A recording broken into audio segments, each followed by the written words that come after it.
إن الحمد لله نحمده ونستعينه ونستغفره ونعوذ بالله من شرور أنفسنا ومن سيئات أعمالنا من يهده الله فلا مضل له ومن يضلل فلا هادي له وأشهد أن لا إله إلا الله وحده لا شريك له وأشهد أن محمدا عبده ورسوله أما بعد.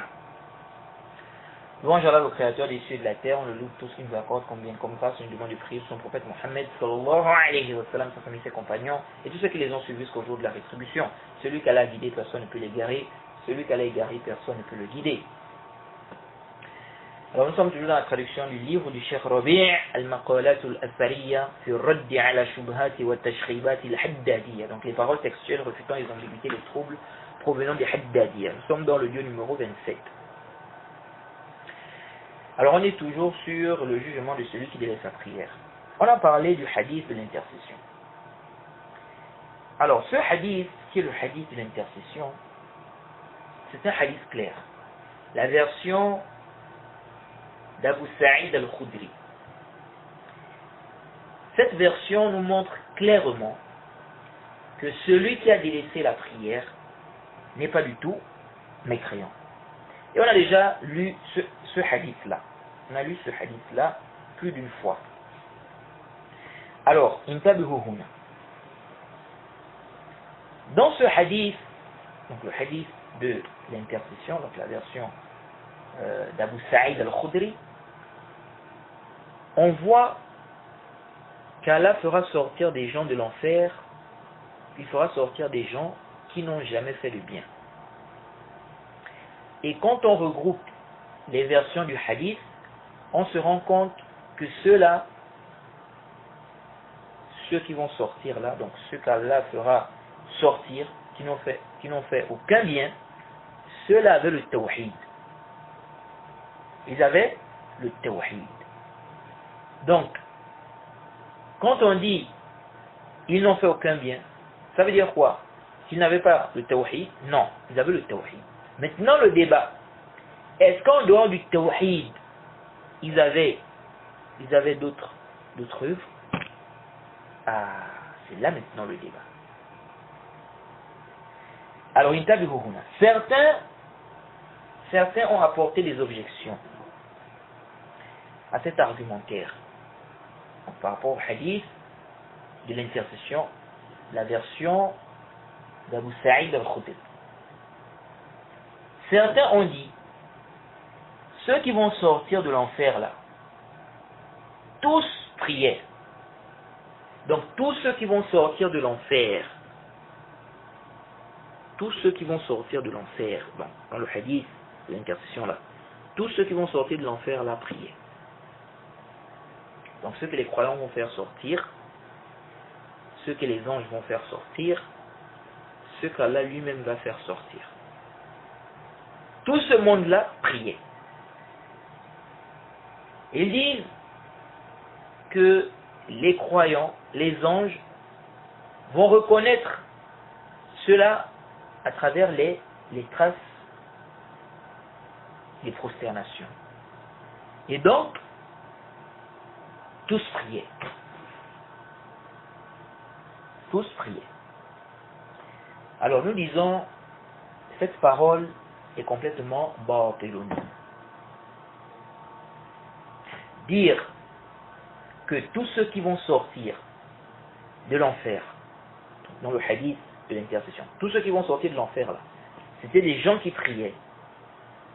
Dire cela en mélangeant le hadith d'Abi Sa'id al-Khudri et le hadith d'Abi Huraira, en faisant abstraction, tout en faisant abstraction des détails qui sont mentionnés dans le hadith d'Abi Sa'id al-Khudri, il n'y a pas de doute que ceci est complètement batilun.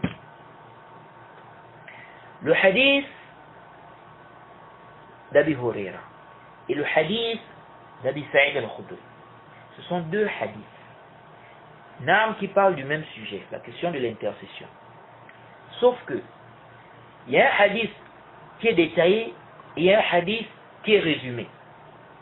La version d'Abi Huraira, c'est une version résumée. D'abord, on nous parle juste de l'intercession des anges. la version d'Abi Hurayra. La version d'Abi Sa'id al-Khudri, c'est une version détaillée. Jay. Et dans la version d'Abi Sa'id al-Khudri, on a parlé des traces. Quand on a parlé des traces de prosternation, on a parlé de cela que pour le premier groupe. Ça veut dire que les autres sont reconnus par rapport à quoi? Les autres vont sortir par rapport à leur foi. Ce n'est pas par rapport, c'est-à-dire que on ne va pas reconnaître cela par les traces du soujoud. Parce que si cela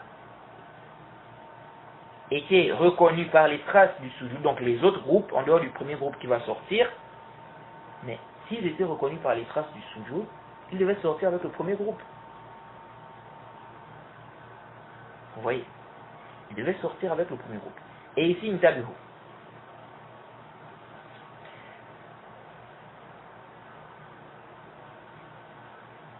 Le fait de dire que tous ceux qui vont sortir de l'enfer, donc, dans le hadith d'Abi Sa'id al-Khudri, dire que tous ceux qui vont sortir de l'enfer là, priaient.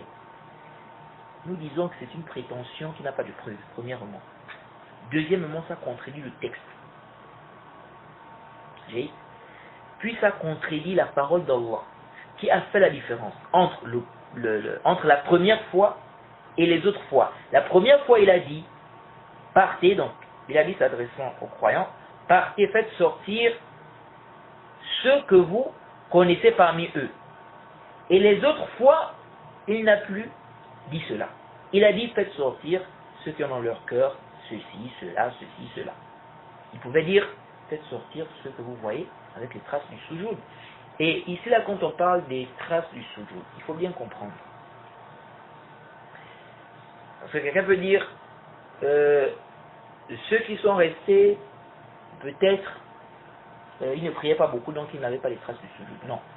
Les traces du soujoud ici, les savants te disent qu'il s'agit des endroits des prosternations. Et d'autres savants te disent qu'il s'agit juste du visage. Donc ici, il ne s'agit pas de ce que toi tu crois, de ce que toi tu penses. Il y en a quand tu vois ça, ils pensent que ici ça parle du fait que par exemple le membre soit noir. Donc quelqu'un va être en train de frotter son front sur le tapis et tout pour que ça devienne noir. Non, ce n'est pas ça mon frère. Alors,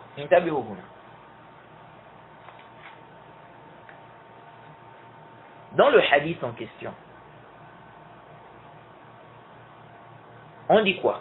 Dans le hadith on dit, donc parlant des croyants qui vont faire sortir des gens de l'enfer, qui vont donc intercéder en faveur de leurs frères qui sont entrés, qui ont été introduits en enfer. Il a dit ceci: فَيُخْرِجُونَ خَلْقًا كَثِيرًا قَدْ أَخَذَتِ النَّارِ إِلَى نِصْفِ سَاقَيْهِ وَإِلَى رُكْبَتَيْهِ ثُمَّ يَقُولُونَ انتبهوا ثُمَّ يَقُولُونَ رَبَّنَا مَا بَقِيَ فِيهَا أَحَدٌ مِمَّنْ أَمَرْتَنَا بِهِ. On dit, ils feront sortir un grand nombre de gens qui auront été brûlés par le feu jusqu'à la moitié des jambes et jusqu'aux genoux. Puis ils diront, ô Seigneur, il ne reste plus personne parmi ceux que tu nous as ordonné de faire sortir. Est-ce qu'après cette parole, on conçoit encore qu'il restait des gens qu'on pouvait reconnaître avec les traces du soujoud? Alors, dans le hadith, qu'est-ce qu'il est dit là-bas? Il est dit, jusqu'à ce que les croyants soient sauvés de l'enfer, ou bien lorsque les croyants seront sauvés de l'enfer, par celui qui détient, donc le prophète dit, par celui qui détient mon âme dans sa main, l'effort que l'un d'entre vous, on avait déjà lu ce hadith, l'effort que l'un d'entre vous déploie envers son compagnon ici-bas pour récupérer un droit ne sera pas plus fort, plus intense que l'effort que les croyants déploieront envers leur Seigneur vis-à-vis de leurs frères qui auront été introduits en enfer. Ils diront, Seigneur, il jeûnait avec nous, il priait, faisait le hajj. Écoutez bien, ils ont dit, il priait, faisait le hajj. On leur dira, faites sortir ceux que vous connaissez. Allah préservera leur visage du feu. Allah préservera leur visage du feu. Il interdira au feu de brûler leur visage. Pourquoi? Car ils priaient. Car ceux qui prient, le feu ne brûlera pas les endroits des prosternations. Cela est un groupe des savants. D'autres savants disent c'est juste le visage. Mais ce qui nous intéresse ici, ce n'est pas cette divergence-là. Alors, ceci montre clairement, dans tous les cas, le visage ne sera pas brûlé. Donc ceux qui prient, s'ils rentrent en enfer, leur visage ne sera pas brûlé. Alors, intabihou. Ceci montre clairement que ceux qui sortiront en premier lieu là, ce sont des musulmans qui priaient. Ce sont des musulmans qui priaient. Ceux qui prient seront reconnus par les traces du soujoud. On a déjà dit, qu'est-ce que ça veut dire ici quand on parle des traces du soujoud? Ce qu'Allah fera sortir lui-même ne priait pas, sans aucun doute. Car s'ils priaient, ils allaient être reconnus par le fait que le feu n'est qu'à brûler les endroits des prosternations. Or, ceux qu'Allah fera sortir seront complètement carbonisés par le feu. Ceci est clair s'ils ne priaient pas, les frères. Ceux qu'Allah fera sortir là, ceux qu'Allah lui-même fera sortir, donc ces gens-là qui n'ont fait aucun bien, ou qui n'ont jamais fait de bien, ils seront complètement carbonisés par le feu. Écoutez, dans la version d'Abu Huraira, dans cette version, il est dit quoi là-bas? Donc la version qui parle de l'intercession des anges. Parce que dans la version d'Abu Huraira, on ne parle que de l'intercession des anges en fait. Dans cette version, qu'est-ce qu'il est dit? Le hadith est dans le Sahih al-Bukhari, hadith numéro 2704. C'est dans le Sahih Muslim, hadith numéro 163. Il est dit ceci. فَيَعْرِفُونَهُمْ فِي النَّارِ بِأَثَرِ السُّجُودِ تأكل النار ابن آدم إلا أثر السجود حرم الله على النار أن تأكل أثر السجود. Vous avez compris ça? Il est clairement dit là-bas. Ils les reconnaîtront ils les reconnaîtront dans le feu à travers les traces de sujoud. Le feu brûlera, écoutez bien, le feu brûlera le fils d'Adam, sauf les traces du sujoud. Et on a déjà expliqué ce que ça veut dire les traces du sujoud. Allah a interdit au feu, il faut bien écouter ça, parce que ça nous montre, c'est-à-dire que si quelqu'un a bien compris ça, il comprend clairement que ceux qu'Allah fera sortir de l'enfer, ce sont des gens qui ne priaient pas. Il a dit ceci. Ils les reconnaîtront dans le feu à travers les traces du sujoud. Donc là, ça c'est le hadith, la version d'Abu Huraira qui parle de l'intercession des anges. Ils les reconnaîtront dans le feu à travers les traces du soudou. Donc les endroits du soudou. Donc cela a une divergence. Est-ce que c'est tous les endroits du soudou ou bien juste le visage? Il y a une divergence comme on a déjà expliqué. Ce n'est pas ce qui nous intéresse ici. Il a dit ceci, ils les reconnaîtront dans le feu à travers les traces du soudoud. Le feu brûlera le fils d'Adam, sauf les traces du soudoud. Allah a interdit au feu, c'est haram, Allah a interdit au feu de brûler les traces du soudoud. Okay? Donc ça veut dire le front, les deux mains, les genoux, le bout des pieds. Pour un groupe des savants. Pour d'autres savants, il s'agit du visage. Bref. Ça montre clairement que celui qui est complètement brûlé, carbonisé, il ne priait pas. Il ne priait pas. Car s'il priait, le feu ne devait pas brûler. Le feu ne devait pas le brûler complètement. Or, ceux qui vont sortir à la fin, ceux qu'Allah fera sortir, ils seront complètement carbonisés. On avait déjà vu cela. Et on va voir ça encore, Inch'Allah. Ils seront complètement carbonisés. Wallah, les frères, ce hadith est clair. Ce hadith est clair que celui qui ne prie pas n'est pas mécréant. Il suffit de méditer un peu. Alors, qu'est-ce qu'Al-Hafiz ibn Hajar a dit dans le Fath, au tome 11, à la page 386? Il a dit وقد استنبط ابن أبي جمرة من هذا أن من كان مسلما ولكنه لا يصلي لا يخرج إذ لا علامة له ولكن يحمل على أنه يخرج في القبضة لعموم قوله لم يعملوا خيرا قط. Al-Hafiz ibn Hajar dit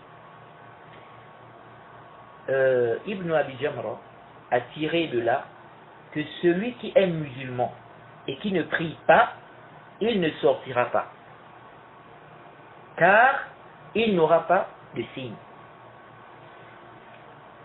Al-Hafiz ibn Hajar dit maintenant, il dit, mais on doit comprendre qu'il sortira dans la poignée de ceux qui vont sortir. À cause de sa parole, ils n'ont fait aucun bien. Donc Allah fera sortir des gens qui n'ont fait aucun bien, ou qui n'ont jamais fait de bien. Ce qui est apparent de cette parole d'Al-Hafiz ibn Hajar, c'est qu'il ne rend pas mécréant celui qui délaisse la prière. Oui. Wallahu a'lam. Je ne sais pas s'il a une autre position. Mais ce qui est apparent de cette parole, c'est qu'il ne rend pas mécréant celui qui a délaissé la prière. Oui. Parce qu'il a dit quoi? Il a dit celui parmi les musulmans qui il a dit que Ibn Abi Jamra a tiré de là que celui qui est musulman et qui ne prie pas, il ne sortira pas, car il n'aura pas de signe. Maintenant il dit on doit comprendre qu'il sortira, donc celui qui ne prie pas. Donc, on doit comprendre qu'il sortira dans la poignée, n'est-ce pas, de ceux qui vont sortir à cause de sa parole. Il fera sortir donc des gens qui n'ont fait aucun bien. Hein? Ils n'ont fait aucun bien. Jayid, on revient au hadith. Il est dit, ils feront sortir un grand nombre de gens, que le feu aura brûlé jusqu'à la moitié des jambes et jusqu'aux genoux. Puis ils diront, Seigneur, il ne reste plus personne, il ne reste plus personne parmi ceux que tu nous as ordonné de faire sortir. Il leur dira, retournez, celui que vous allez trouver qui a le poids d'un dinar de bien, faites-le sortir. Ils feront sortir un grand nombre de gens. Les frères, si ces gens-là priaient, pourquoi dire celui qui a le poids d'un dinar de bien. Et pourquoi ils ne sont pas sortis avec les premiers s'ils priaient? Les croyants devaient les reconnaître par les endroits du soujoud qui n'ont pas été brûlés. Puis ils diront, on continue, puis ils diront, Seigneur, il ne reste plus personne parmi ceux que tu nous as ordonné de faire sortir. Il leur dira, retournez. Celui que vous allez trouver avec le poids d'un demi-dinar, avec le poids d'un demi-dinar de bien, faites-le sortir. Ils feront sortir un grand nombre de gens. Puis ils diront, Seigneur, il ne reste plus personne parmi ceux que tu nous as ordonné de faire sortir. Puis il dira, retournez, celui que vous allez trouver avec le poids d'un atome de bien, faites-le sortir. Ils feront sortir un grand nombre de gens. Puis ils diront, écoutez très bien ici, puis ils diront, Seigneur, nous n'avons laissé personne qui a un bien ou qui a du bien. Subhanallah. Seigneur, nous n'avons laissé personne qui a un bien ou qui a du bien. Subhanallah. Comment avec cette parole claire, on vient dire tous ceux qui sont sortis de l'enfer la prière. Plus étonnant, celui qui dit tous priaient, jeûnaient, faisaient le hajj, donnaient la zakat. Comment des gens vont prier? Ils priaient, ils jeûnaient, ils faisaient le hajj, ils s'acquittaient de la zakat. Comment ils vont dire ici, Seigneur, nous n'avons laissé personne qui a un bien ou qui a du bien. Quelqu'un qui priait, il jeûnait, il s'acquittait de la zakat, il a fait le hajj. Comment on peut dire ici qu'il n'a aucun bien, qu'il n'a fait aucun bien? Vous voyez, si les croyants avaient vu des gens, c'est-à-dire si ces croyants-là avaient vu en enfer des gens dont le feu n'a pas brûlé les endroits des prospérations, vous pensez que ces croyants-là n'allaient pas faire sortir ces gens-là? Vous pensez que ces croyants-là allaient dire, Seigneur, nous n'avons laissé personne qui a un bien, alors qu'ils ont vu des gens qui priaient? Oui. Donc ça, c'est-à-dire que si on médite bien, on voit que c'est clair.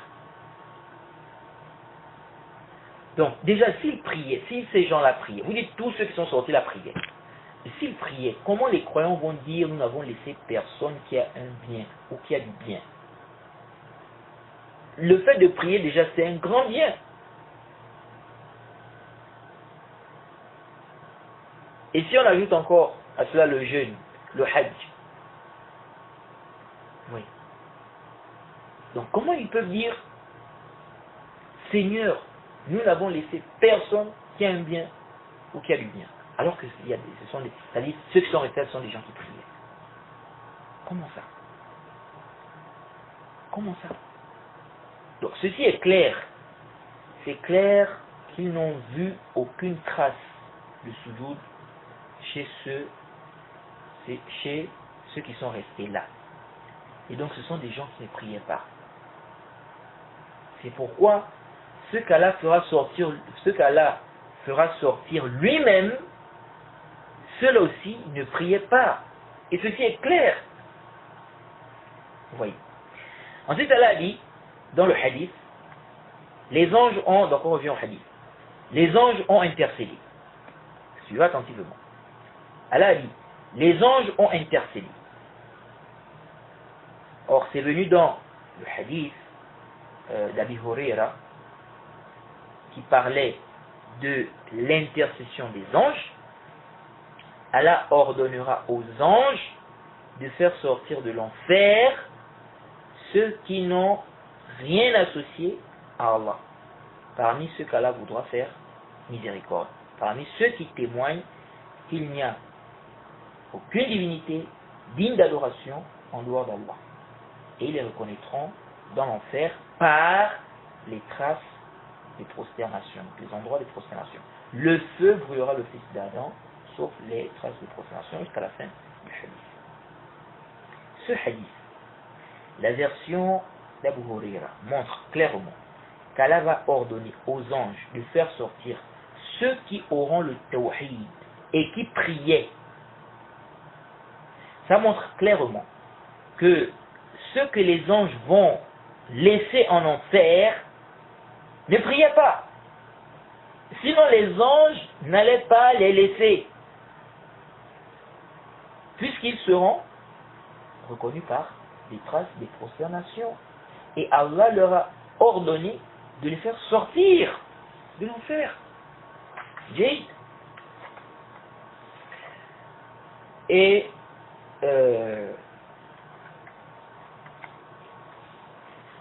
on revient à la version d'Abu Sa'id al-Khudri. Allah a dit, les anges ont intercédé, les prophètes ont intercédé, et les croyants ont intercédé.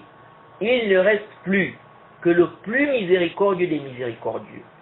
Il prendra une poignée des gens de l'enfer et fera sortir des gens qui n'ont jamais fait de bien. Ils étaient complètement carbonisés. C'est clair ou pas? Je reprends. Allah subhanahu wa ta'ala dira, les anges ont intercédé, les prophètes ont intercédé, et les croyants ont intercédé. Il ne reste plus que le plus miséricordieux des miséricordieux.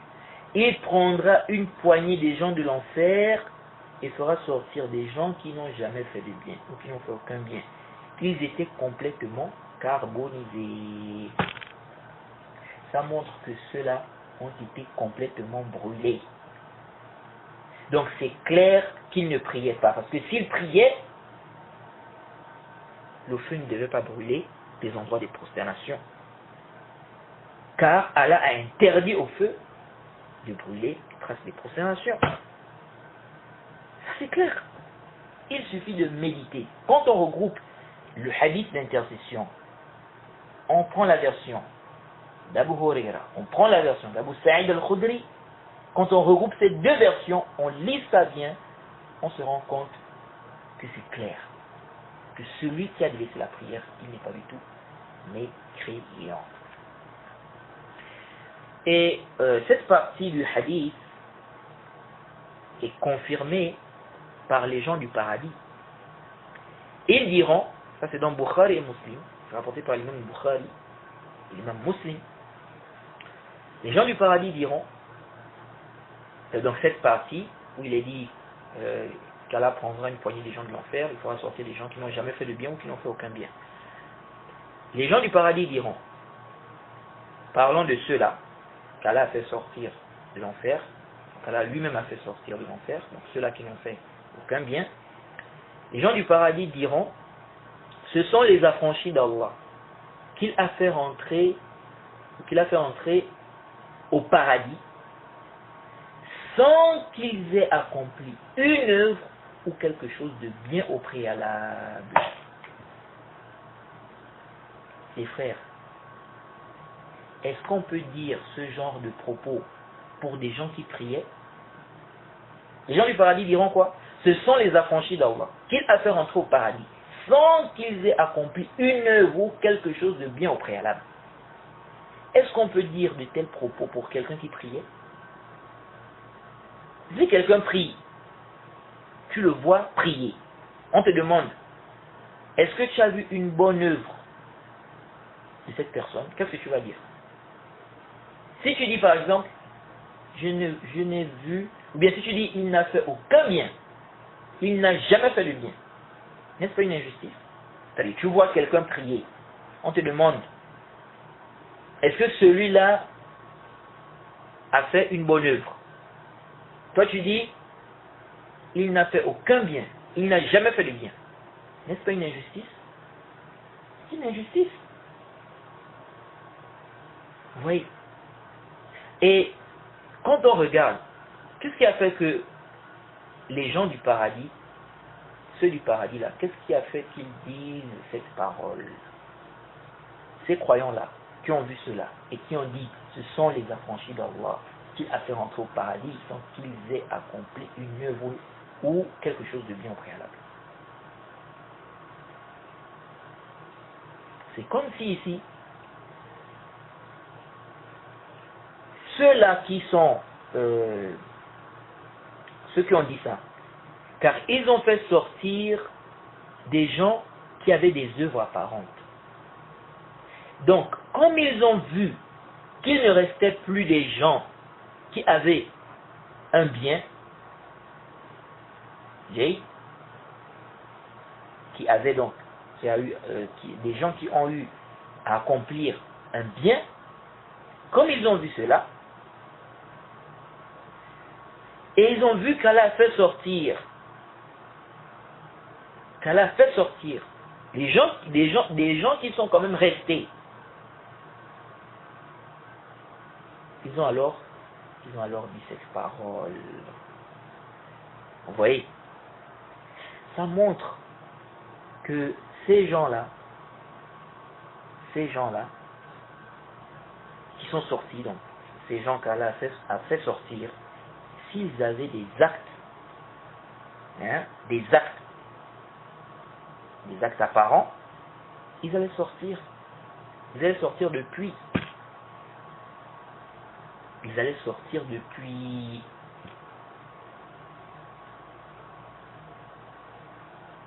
Et ce qui confirme que cela n'avait accompli aucune œuvre apparente. Donc ce qu'Allah fera sortir là. Ce qui confirme cela, premièrement, c'est que là on a ce qu'on appelle un nakira fi siyaq an-nafi. On a un terme indéfini, khayran, dans un contexte de négation, lam ya'malu khayran qat. On a un terme indéfini, khayran, dans un contexte de négation, lam. On a le lam ici. Lam. Ceci implique chez les gens de Usul la généralité. Donc ils n'ont fait aucune œuvre. Certains ont dit, si vous prenez ce texte-là comme ça veut dire qu'on peut dire qu'ils n'avaient pas le tawhid. Vous dites, c'est général, ils n'ont fait aucune œuvre. Ils disent, mais donc, on peut dire aussi qu'ils n'avaient pas le tawhid. Ils n'avaient pas les œuvres du cœur. Si vous dites qu'on prend, ce texte-là comme ça. Oui. Or, vous dites qu'ils avaient le tawhid. Et donc, ils avaient forcément les œuvres du cœur. Où est-ce que vous avez eu cela? Si vous nous dites, on a pris cela des autres textes, des textes qui montrent que les mécréants ne peuvent pas rentrer au paradis, que tous ceux qui vont rentrer au paradis, ce sont les musulmans. Ils disent, si vous dites ça, nous aussi on dit qu'on a pris d'autres textes que celui qui ne prie pas, c'est un mécréant. Et donc, si ceux-là sont sortis, donc ça veut dire qu'ils prient. Vous voyez ça? Nous disons c'est simple. La réponse est simple. On n'a même pas besoin de, comment on dit, de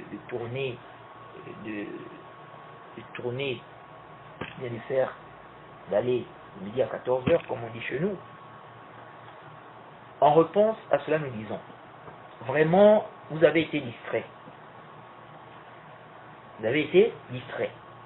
Il est clairement dit au début du hadith que l'intercession va être autorisée. L'intercession va être, autorisée. Au début du hadith, on dit clairement que l'intercession va être autorisée. Or, on sait très bien que le mécréant ne va pas bénéficier de l'intercession. Et ceci sans divergence. Et dans le hadith, Allah dit, les anges ont intercédé, les prophètes ont intercédé. Les croyants ont intercédé. Il ne reste plus que le plus miséricordieux des miséricordieux. Et dans une version même, Allah dit, il ne reste plus que mon intercession. Donc le hadith en lui-même montre que ceux qui vont sortir seront des musulmans. Plus clair que ça. Rappelez-vous, vers le début du hadith, le prophète a dit, l'effort que l'un d'entre vous déploie envers son compagnon, ici-bas, pour récupérer un droit, ne sera pas plus fort, plus intense que l'effort que les croyants déploieront envers leur Seigneur vis-à-vis de leurs frères qui auront été introduits en enfer. Leurs frères. Donc ça veut dire que c'était des musulmans ou pas? C'était des musulmans. Donc le hadith en lui-même, le hadith prouve que ceux-là avaient le tawhid. Car il dit leurs frères. Jayid. Donc, dans le hadith même, on a la preuve que ceux-là avaient le tawhid. Si c'était des mécréants, ils n'avaient pas dit leurs frères. Donc ça montre clairement qu'ils avaient le tawhid. Car il a dit leurs frères. Si c'était des mécréants, ils n'allaient pas dire cela. Et aussi, votre erreur est de ne pas avoir regroupé toutes les versions du hadith en question. Le hadith qui parle du même sujet, cette intercession. Par exemple, dans la version d'Abu Huraira, dans le Sahih Bukhari, le Sahih Muslim, il est dit clairement. Ça c'est la preuve claire. La preuve claire. Ça montre clairement que ceux-là qui sont sortis de l'enfer, des gens qui avaient le tawhid. On tire ça même du hadith. Du hadith. Parce que comme j'ai dit, le hadith d'Abi Huraira et le hadith d'Abi Sa'id al-Khudri, en fait c'est un hadith, c'est un même hadith. On peut dire que c'est un même hadith. Ça parle du même sujet. Sauf que le hadith d'Abi Huraira est résumé. Celui d'Abi Sa'id al-Khudri est détaillé. Alors, on doit regrouper toutes les versions du hadith qui parlent du même sujet. C'est le même hadith. On regroupe toutes les versions et on arrive à comprendre. Dans la version d'Abu Huraira, qui est dans le Sahih Bukhari et le Sahih Muslim, il est dit là-bas clairement, quand Allah aura fini le jugement entre les serviteurs et qu'il voudra faire sortir de l'enfer ceux qui adoraient Allah parmi ceux qui attestaient qu'il n'y a aucune divinité digne d'adoration en dehors d'Allah, il va ordonner aux anges de faire sortir, etc. jusqu'à la fin du hadith. Ça c'est clair.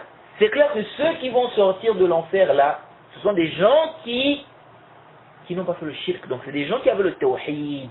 Il dit clairement ici, quand Allah aura fini le jugement entre les serviteurs et qu'il voudra faire sortir de l'enfer ceux qui adoraient Allah, parmi ceux qui attestaient qu'il n'y a aucune divinité digne d'adoration, qui attestait qu'il n'y a aucune divinité digne d'adoration en dehors d'Allah, il va ordonner aux anges de faire jusqu'à la fin du hadith. Donc ça c'est le début. Il va ordonner aux anges. Ensuite les croyants vont venir voir Allah subhanahu wa ta'ala, ainsi de suite, jusqu'à la fin du hadith quand on regroupe toutes les versions. Donc ceux qui vont sortir de l'enfer là, ce sont des gens qui avaient le tawhid. Et ici, intabihu. Certains disent, on a dit qui adorait Allah. Or vous dites, ils n'ont fait aucune œuvre apparente en dehors du tawhid. Dans le hadith on dit, quand Allah aura fini le jugement entre les serviteurs et qu'il voudra faire sortir de l'enfer ceux qui adoraient Allah parmi ceux qui attestaient qu'il n'y a aucune divinité digne d'adoration en dehors d'Allah, il va ordonner aux anges jusqu'à la fin du hadith. Ici on a dit qui adorait Allah. Nous disons la ishkal. Pardon. Nous disons la ishkal, les frères. Oui, ils adoraient Allah, sans aucun doute. Mais est-ce que ça implique qu'ils faisaient forcément la prière? Ou qu'ils ont fait des actes apparents? Non, ça n'implique pas forcément cela. Nous disons, du moment où on a des preuves que ceux-là sont des musulmans, même s'ils ont délaissé les actes apparents, on peut clairement dire qu'ils ont adoré Allah. Celui qui vient juste avec le tawhid, on dit qu'il a adoré Allah, même s'il n'a pas fait d'actes apparents. Car il est venu avec les actes du cœur, il est venu avec l'attestation, il est venu avec les actes du cœur, la croyance, l'attestation, il est venu avec la croyance, l'attestation, les actes du cœur. Dans son cœur, il y a l'amour, la soumission, la crainte, même si tout ceci est faible. Parce que vous devez savoir que même les actes du cœur, c'est en degrés. Si on dit par exemple, voilà quelqu'un qui commet des grands péchés. Si on dit celui-là ne craint pas Allah, ça veut dire quoi? Ça veut dire qu'il commet des grands péchés qui n'ont pas atteint le degré de la grande mécréance. Ce sont des péchés moindres que la grande mécréance. Si on dit celui-là ne craint pas Allah, ça veut dire quoi? Qu'il n'a aucune crainte dans son cœur. C'est-à-dire qu'il n'a même pas la base de la crainte. C'est pas ce que ça veut dire. Il a la base de la crainte, mais elle est faible. Cette crainte-là est faible. C'est-à-dire que sa crainte n'a pas atteint un degré qui fait en sorte qu'il délaisse tel ou tel péché. Mais il a quand même la base de la crainte. Oui. Donc, l'amour, c'est également des degrés.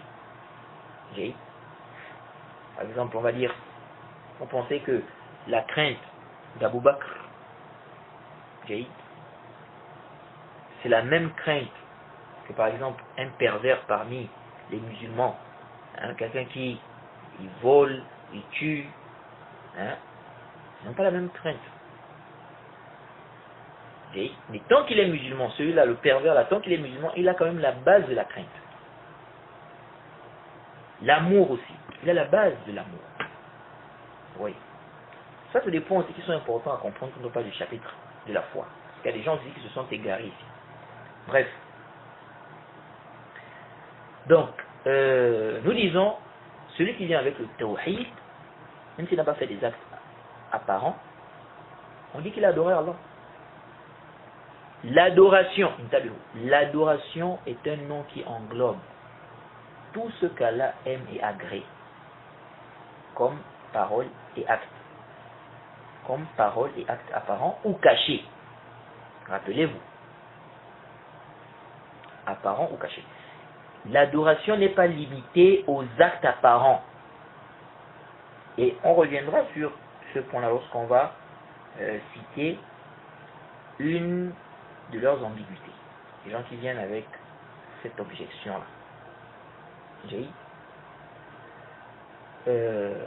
L'adoration, on peut adorer Allah avec le cœur et la langue, comme on peut adorer Allah avec les membres apparents. Donc s'il vient avec l'attestation et la croyance et les actes du cœur, bien évidemment, on peut déjà dire que celui-là a adoré Allah. Ça c'est un point qui est important.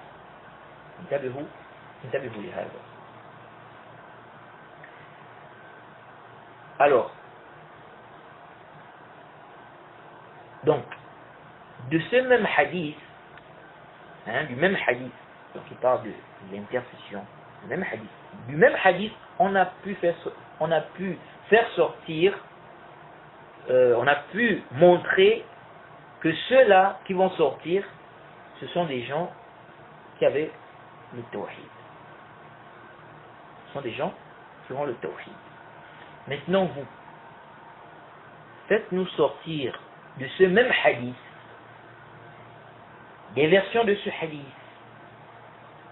Faites-nous sortir de ces hadiths que ceux qui sont sortis là, après le premier groupe que les croyants ont fait sortir, après ce que les anges vont faire sortir, faites-nous sortir du même texte, de ces versions, que ceux-là priaient.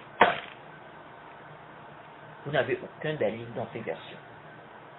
Donc nous disons, ça montre qu'en dehors du tawhid, le terme « ils n'ont fait aucun bien » reste général.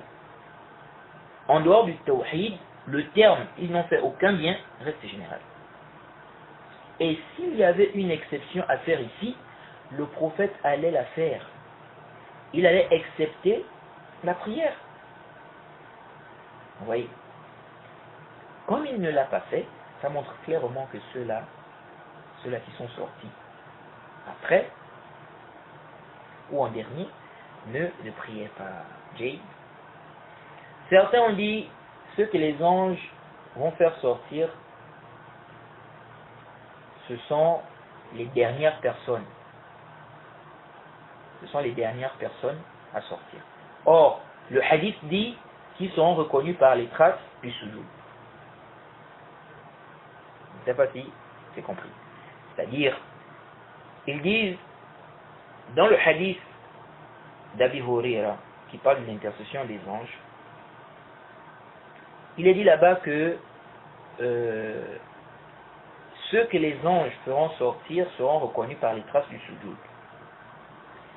Donc, ils disent, ceux qui vont sortir là, ceux que les anges vont faire sortir, ce sont en réalité les dernières personnes qui vont sortir de l'enfer. Et donc, comme c'est prouvé que les anges vont reconnaître ceux-là à travers les traces du sujoud, ça montre quoi? Ça montre que tous ceux qui sont sortis, c'est des gens qui priaient. Ça, c'est complètement batilun. C'est faux. Le hadith d'Abi Huraira qui parle de l'intercession des anges est résumé. D'ailleurs, il n'a pas parlé de l'intercession des croyants, ni de celle d'Allah. Donc la version d'Abu Huraira. Ce que vous devriez obligatoirement faire, c'est de regrouper les versions afin d'avoir une bonne compréhension du texte. Et aussi de comprendre le texte, comprendre le texte qui n'est pas détaillé par le texte qui est détaillé. Donc ici, on doit travailler avec deux règles. La règle des savants de hadith, qui est de regrouper les versions, la règle des savants de usul,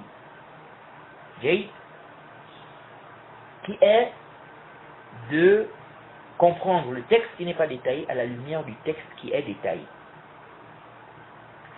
Vous avez fait le contraire. Vous voulez comprendre la version, bien, vous comprenez la version détaillée par la version qui est résumée. Comment ça? Et en faisant ça, vous annulez les parties détaillées qui se trouvent dans le hadith d'Abi Sa'id. Vous voyez?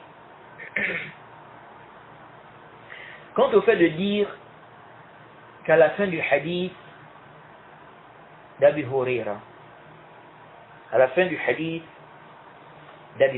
ça d'abord, qu'est-ce que l'imam Ibn Khuzayma nous dit?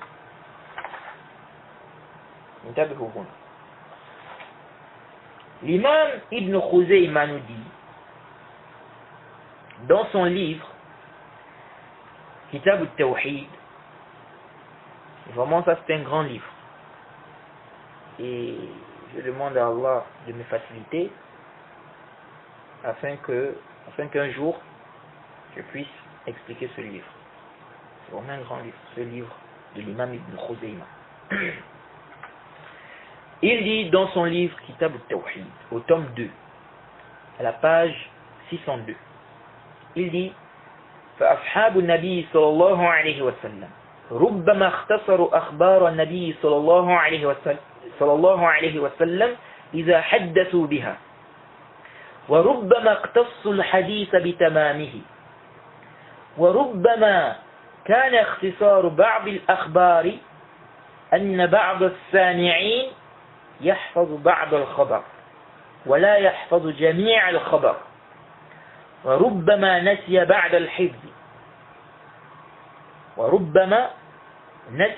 الحفظ بعض المتن فإذا جمعت الأخبار كلها علم حينئذ جميع المتن والسند ودل بعض المتن على بعض كذكرنا أخبار النبي صلى الله عليه وسلم في كتبنا نذكر المختصر منها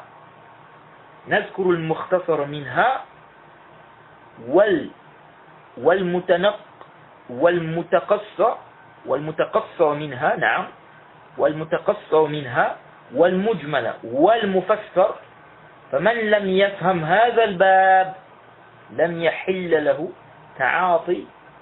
تعاطي علم الأخبار ولا ادعاؤها. الله أكبر. L'imam Ibn Khuzayma dit, il se peut que les compagnons du prophète résument les informations venant du prophète lorsqu'il les cite. Il se peut qu'il les cite de façon complète. Il se peut que le résumé de certaines informations soit dû au fait que certains auditeurs aient mémorisé quelques informations et non la totalité des informations. Il se peut aussi que l'auditeur ait oublié une partie du récit après l'avoir mémorisé. Si on regroupe toutes les informations, on prend connaissance du récit. Si on regroupe toutes les informations, on prend connaissance du récit et de la chaîne de transmission dans leur totalité. Et on s'aperçoit que certaines parties du récit indiquent d'autres, comme les informations du prophète que nous mentionnons dans nos livres. Nous mentionnons ce qui est résumé, ce qui est complet, ce qui est imprécis et ce qui est détaillé. Celui qui n'a pas compris cela, il ne lui est pas permis de s'aventurer ou de se lancer dans la science des informations, des hadiths, ni de prétendre qu'il en a connaissance. Donc il connaît cette science. Oui, cette parole de l'imam Ibn Khuzayma est une parole claire. C'est une grande parole. Oui. Donc, le compagnon peut citer le hadith. Il cite, c'est-à-dire il cite juste une partie du hadith. Il cite ce qu'il a besoin. Par exemple, il veut s'argumenter de quelque chose. Il va citer juste une partie du hadith, par exemple. Sachant que le hadith est plus long. Oui, c'est comme aujourd'hui. On a des hadiths qui sont longs. Mais parfois, lorsqu'on te pose la question sur un sujet, tu vas citer le hadith, tu vas juste prendre la partie, c'est-à-dire que, comment on peut dire, le mahal shahid, hein, la place témoignante comme on dit. C'est-à-dire que tu vas juste prendre ce dont tu as besoin ici, dans le hadith, pour t'argumenter. Oui. Parce que le fait de citer ça seulement, ça suffit. Donc tu vas juste citer ça. Pourtant le hadith est long. Donc parfois le compagnon peut citer le hadith de façon résumée. Vous voyez. Et il n'était pas le seul à avoir entendu ce hadith du prophète. Vous voyez. D'autres compagnons ont aussi entendu. Lui par exemple, on va dire, un compagnon va citer le hadith de façon résumée par rapport à une circonstance, l'autre va citer le hadith de façon détaillée. C'est le même hadith. Donc ici on doit regrouper ces hadiths pour mieux comprendre. Oui. Il se peut aussi que celui qui écoute le hadith d'un tel, par exemple de tel compagnon, il oublie une partie. Oui. Donc lui va rapporter une partie. D'autres ont écouté le même hadith, mais ils n'ont pas du tout oublié. Donc ils vont rapporter le hadith n'est-ce pas, dans sa totalité. Donc, bref, il peut y avoir plusieurs raisons. Mais ce qu'on doit faire, c'est quoi? C'est de regrouper les versions, regrouper les textes. Donc, les hadiths qui parlent du même sujet, on regroupe ça afin de mieux comprendre. Vous voyez? Donc, on doit prendre le hadith d'Abi Huraira, le hadith d'Abi Sa'id al-Khudri, on regroupe afin d'avoir une compréhension par rapport à ce sujet. Quant au fait de dire qu'à la fin du hadith d'Abi Huraira, il a mentionné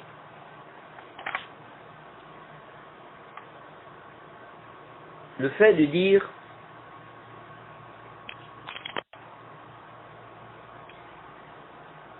qu'à la fin du hadith d'Abi Huraira, il a mentionné la dernière personne à rentrer au paradis. Parce qu'il y en a qui viennent avec ça comme argument. Que dans la version d'Abi Huraira, on a dit que la version d'Abi Huraira était résumée. Et que dans cette version, on ne parle que de l'intercession des anges. Il y en a qui te disent, dans la version d'Abi Huraira, à la fin, il a mentionné la dernière personne à rentrer au paradis.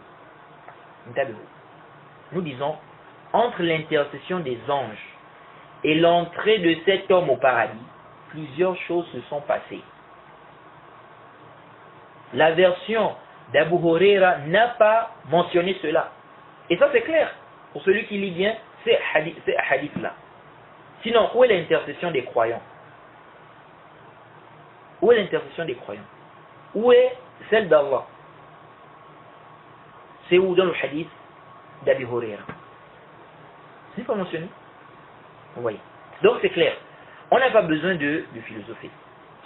Et dans le hadith, on n'a même pas besoin d'aller loin, les frères. Allah a dit dans le hadith d'Abi Sa'id al-Khudri, Allah a dit, les anges ont intercédé, les prophètes ont intercédé, les croyants ont intercédé. Il ne reste plus que le plus miséricordieux des miséricordieux. C'est clair. Ça montre clairement que l'intercession des anges était déjà passée. Et que c'est avant l'intercession d'Allah. Donc c'est clair. Il dit bien, les anges ont intercédé, les prophètes ont intercédé, les croyants ont intercédé. Ou bien les anges ont intercédé, les croyants ont intercédé, les prophètes ont intercédé. Okay? Les anges ont intercédé, les prophètes ont intercédé, les croyants ont intercédé. Il ne reste plus que le plus miséricordieux des miséricordieux. Ça c'est clair. C'est clair. Comment vous allez dire l'intercession des anges? Bien, ce que les anges ont fait sortir, c'était les dernières personnes. Okay, donc, c'est clair ici que ce qu'Allah fera sortir, c'est après la sortie de ceux que les anges feront sortir. Okay. Donc, comment on peut dire que ceux qui n'ont fait aucun bien, comment on peut dire que ceux que les anges feront sortir là, c'est ceux-là qui n'ont fait aucun bien, c'est-à-dire que ils étaient reconnus par les traces du soujoud. Comment ça? Comment on peut dire que ceux qui n'ont fait aucun bien, ce sont ceux que les anges feront sortir et qu'ils reconnaîtront par les traces du soujoud? Comment ça? Ça c'est Haza qawlun batil. C'est une fausse parole. Elle est nulle, caduque. De plus, ceux que les anges feront sortir, les endroits du soujoud ne seront pas brûlés, comme on a vu dans le hadith. Or, ceux qu'Allah fera sortir, ils seront complètement carbonisés. Tout leur corps sera brûlé. Tout le corps sera brûlé. C'est pourquoi Ibn al-Qayyim d'ailleurs dit quoi? Après avoir mentionné le hadith d'Abi Sa'id al-Khudri, il dit dans Hadi al-Arwah, à la page 269, l'édition Aïmiya, la première édition, il dit فَهَؤُلَاءِ أَحْرَقَتْهُمُ النَّارِ جَمِيعَهُمْ فلم يبق في بدن أحدهم فلم يبق في بدن أحدهم موضع لم تمسه النار بحيث صاروا أمما. Ibn al-Qayyim dit quoi? Il dit ceux-là ont été complètement brûlés par le feu. Aucun endroit de leur corps n'a été épargné du feu, de telle sorte qu'ils ont été complètement carbonisés. Fin de citation. Donc, où est-ce qu'ils priaient ceux-là? Ils ont prié où?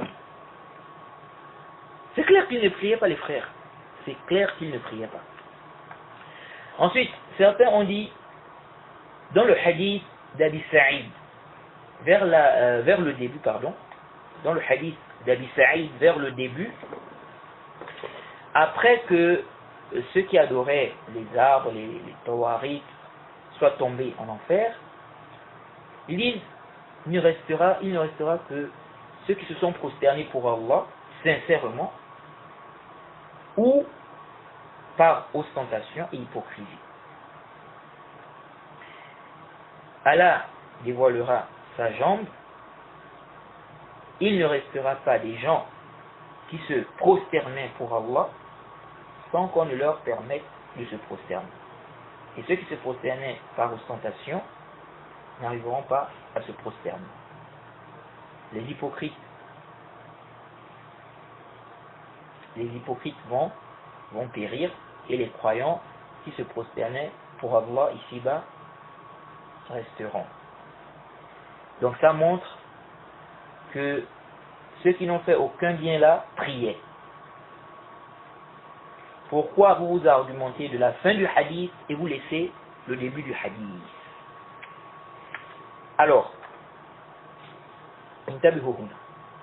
en réponse à cela, nous disons, celui qui va attester, celui qui a cru et qui n'a pas eu la possibilité d'œuvrer, il est musulman ou pas? Il a attesté, il a cru, il n'a pas eu la possibilité d'œuvrer. Il est musulman chez vous ou pas? Il n'y a pas de doute qu'il est musulman. Il a attesté, il a cru, il n'a pas eu la possibilité d'œuvrer. Il n'y a pas de doute qu'il est musulman chez vous. Il rentrera au paradis. Dites-nous alors, celui-là qui aura le tawhid et qui n'a pas œuvré, car il n'a pas eu la possibilité d'œuvrer, s'il vient le jour du jugement dernier, il restera avec les croyants qui se sont prosternés pour Allah ou pas? Il n'y a pas de doute que votre réponse sera oui. Donc déjà pour vous, celui-là a adoré Allah. Car au début du hadith, on dit parmi ceux qui ont adoré Allah. Et ici, on voit bien que vous acceptez de dire qu'il a adoré Allah, malgré qu'il n'a pas fait d'acte apparent. Donc ça répond aussi à l'ishkal que vous aviez soulevé et dont on avait déjà répondu. Si on peut dire que celui qui vient avec le tawhid, mais qui n'a pas pu faire des œuvres, bien, qui n'a pas pu faire des actes apparents, qui n'a pas eu la possibilité, si on peut dire que celui-là a adoré Allah, pourtant il n'a pas fait d'actes apparents, alors on peut aussi dire pour celui qui a délaissé les actes apparents par paresse, du moment où il est venu avec le tawhid comme l'autre, on peut aussi dire qu'il a adoré Allah. C'est-à-dire, ne pas faire les actes apparents n'implique pas forcément que la personne n'adore pas Allah. Car l'adoration, c'est quelque chose de plus vaste que le simple fait d'adorer Allah par les actes apparents. Faites très attention à ça. Car je crains que les frères limitent l'adoration aux actes apparents. Et ceci est grave, c'est très grave même. La personne doit adorer Allah, la personne doit adorer Allah avec son cœur, sa langue, les membres apparents. Et là, je répète toujours ça. Quand on est en train de parler ici de celui qui laisse ses actes apparents. On n'est pas en train de dire aux gens de laisser les actes apparents, non. On n'est pas en train d'encourager les gens à délaisser les actes apparents, non. Il est obligatoire d'œuvrer. Il est obligatoire, n'est-ce pas, de faire des actes apparents. Il est obligatoire de prier, de jeûner, de s'acquitter de la zakat, de faire le hajj. La personne doit prier, la personne doit jeûner, la personne doit faire le hajj. Si les conditions sont réunies. La zakat également. Donc, la question ici n'est pas à ce niveau. Est-ce que c'est obligatoire du vrai ou est-ce que c'est obligatoire? C'est pas ça le débat. Le débat, c'est sur la question. La question ici, c'est sur le takfir. Il faut bien comprendre. Alors, intabihu. La personne doit adorer Allah avec son cœur, sa langue, les membres apparents. Donc là n'est pas le problème. Le problème, si la personne ne fait pas d'acte apparent, pas par refus ou orgueil, non, par paresse. Et la personne devient mécréante ou pas. Comme l'exemple qu'on avait donné du jeune qui a atteint l'âge de la puberté, et qui est sorti, puis s'est fait renverser par une voiture. Ceux qui suivent les cours, je crois qu'ils se souviennent. Donc, intabihu huna. Ensuite, dans le hadith, on a parlé d'adoration. Où est le dalil dans le hadith qu'il s'agit de la prière? Où est le dalil? Alors qu'on a dit pour ceux qui sont sortis à la fin qu'ils n'ont fait aucun bien. Où est le dalil qui priait? C'est pas de dalil. Quant au fait de dire que ceux qu'Allah fera sortir sont des gens qui se prosternaient pour Allah, جيد هذا خطأ وباطل. جيد. Le hadith a mentionné juste que lorsqu'Allah va dévoiler sa jambe, aucune personne parmi ceux qui se prosternaient pour Allah ne restera sans qu'on ne lui permette de se prosterner. Et le hadith fait comprendre que ceux qui se prosternaient par hypocrisie ne pourront pas se prosterner. Le hadith parle d'une chose et vous parlez d'autre chose. Le hadith n'a pas dit il ne restera que ceux qui se prosternent, il ne restera que ceux qui se prosternaient pour Allah et ceux qui se prosternaient par hypocrisie. Le hadith n'a pas dit ça. Donc, il y a une grande différence. Le hadith dit aucune personne parmi ceux qui se prosternaient pour Allah ne restera sans qu'on ne lui permette de se prosterner.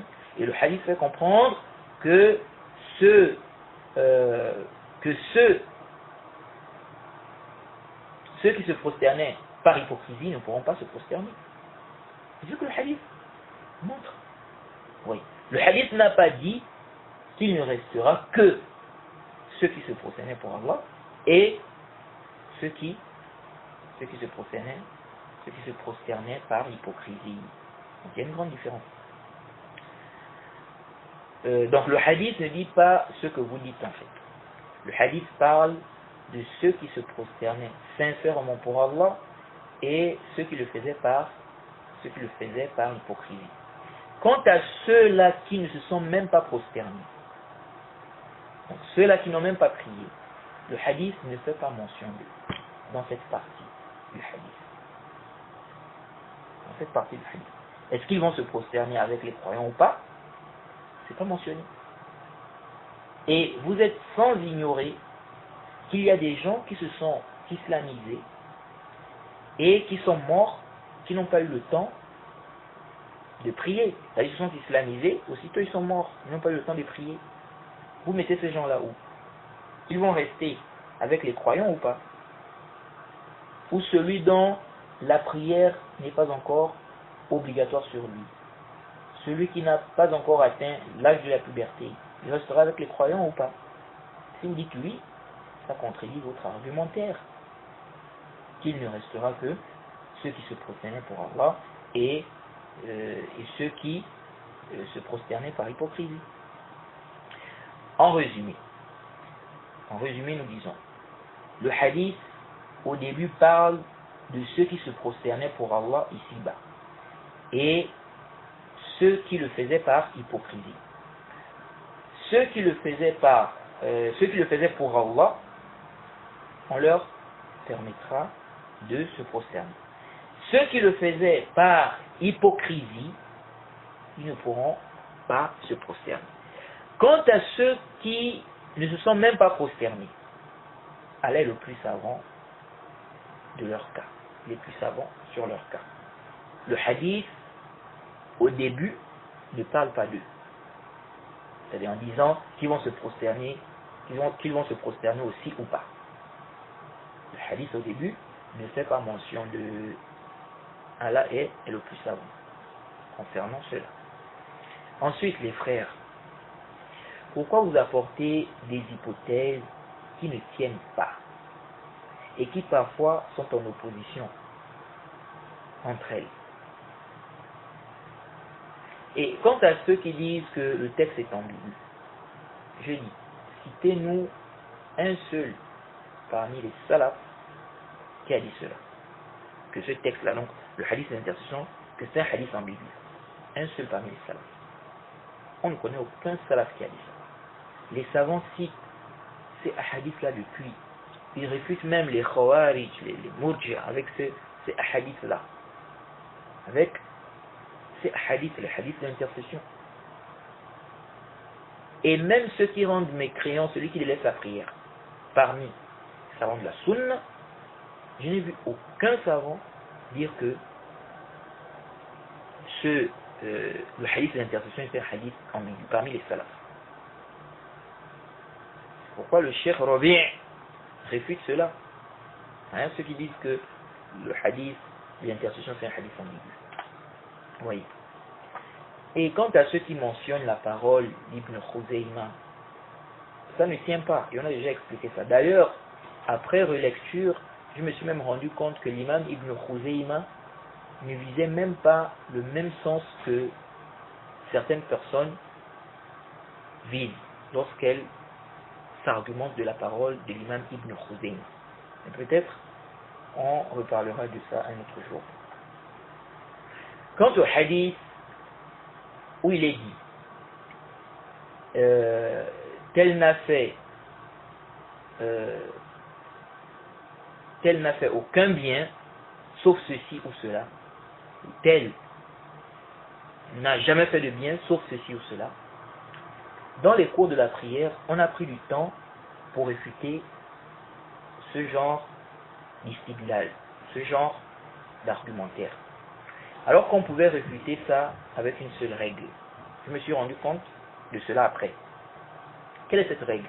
Nous disons Al-istisna mi'yarul umum. L'exception est une preuve de généralité. Le fait que dans certains ahadiths, c'est-à-dire pas seulement, ça nous dispense en fait de prendre chaque hadith et puis apporter une réfutation. Peut-être qu'il y a certaines personnes peut-être certaines personnes ne comprennent pas. Il y a des gens qui disent, on a des hadiths où il est dit également, ça y est, le même terme est venu. Tel n'a fait aucun bien, tel n'a jamais fait de bien. Mais dans ces hadiths-là, il y a des exceptions. On a accepté certaines œuvres, on a accepté des choses, il a tawhid, on a accepté des choses. Il faisait telle œuvre. Ils disent, ça montre quoi? Ils disent, ça montre que ce terme-là peut venir dans le texte, mais ça ne veut pas dire que la personne n'a rien fait. Mais plutôt que la personne a fait, mais la personne n'a pas fait, par exemple, beaucoup d'œuvres.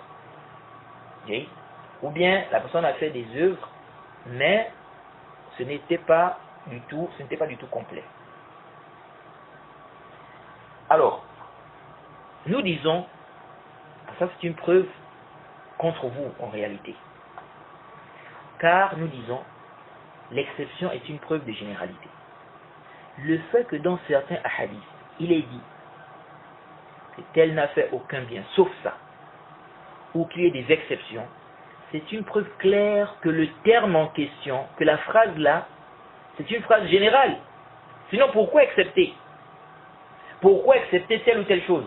C'est-à-dire, si on voit des hadiths où on dit Lam ya'mal khayran qat, tel n'a jamais fait de bien. Et dans ce texte, on accepte quelque chose. Mais c'est une preuve que ce terme est général. C'est une preuve que cette phrase est générale. Parce que si ce n'était pas général, pourquoi accepter? Donc le fait d'accepter, c'est une preuve que c'est général. Et donc, ça montre clairement. Et on avait déjà expliqué ça quand on a parlé du jeûne de samedi. On a expliqué que l'exception est une preuve de généralité. Si tu vois un terme ou bien une phrase, et qu'on mentionne une exception, sache que ce qui est avant l'exception est général. Et le fait qu'on ait accepté quelque chose, c'est une preuve que ce qui est avant l'exception est général. Sinon, pourquoi accepter? Vous voyez. Donc, nous disons, c'est une preuve claire que le terme, ou que cette phrase-là est une phrase générale. Donc, ça montre clairement que dans le hadith d'Abi Sa'id al-Khudri, comme on n'a rien accepté en dehors du tawhid, ça prouve que la phrase ils n'ont fait aucun bien, ou ils n'ont jamais fait, ou des gens, on fera sortir des gens qui n'ont fait aucun bien, ou des gens qui n'ont jamais fait de bien, ça montre que cette phrase-là est générale. Donc ils n'ont fait aucun bien, sauf le tawhid. Donc la prière n'est pas dedans. Les actes apparents, le jeûne, la zakat, les actes apparents, ça ne rentre pas là-dedans. Car le texte n'a accepté que le tawhid. Vous voyez? N'a accepté que le tawhid. Vous prenez les textes où il y a l'exception. Vous prenez des textes où on dit tel n'a fait aucun bien, et puis il y a une exception. Pour dire que la phrase ils n'ont jamais fait de bien, ou ils n'ont fait aucun bien, n'est pas générale. Alors que c'est le contraire.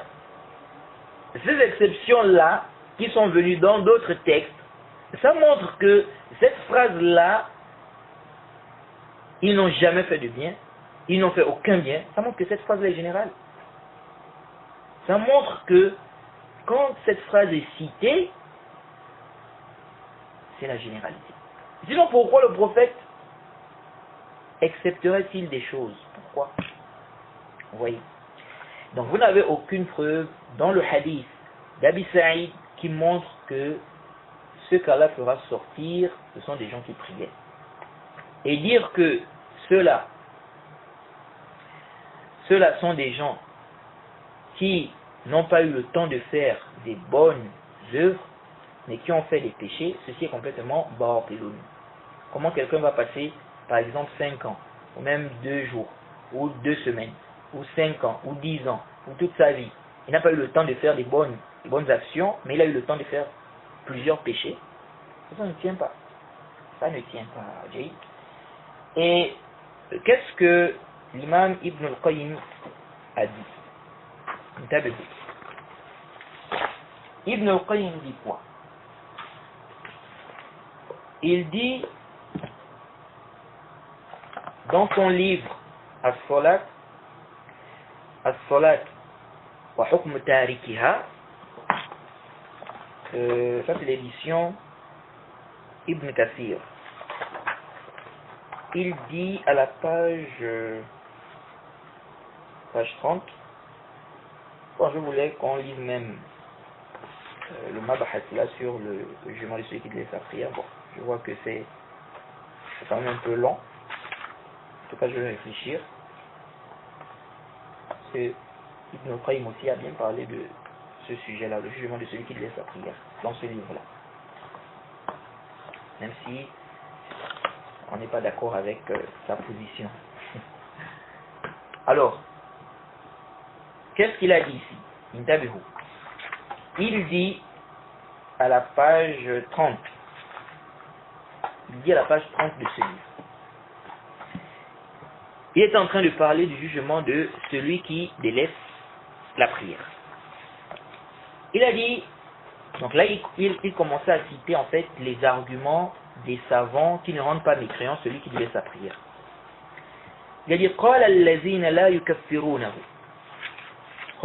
لا يكفرونه بتركها قد ثبت له حكم الإسلام بالدخول فيه فلا نخرجه عنه إلا بيقين.